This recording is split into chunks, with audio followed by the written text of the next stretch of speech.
we just ordered a few screens in order to have them in stock. So this is one of the boxes they came with.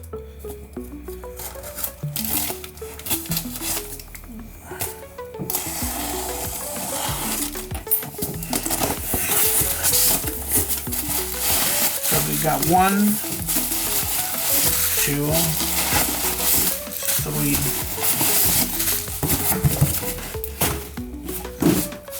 We got 4.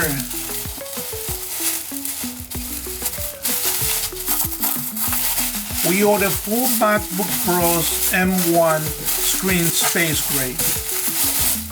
So if you have a MacBook Pro M1,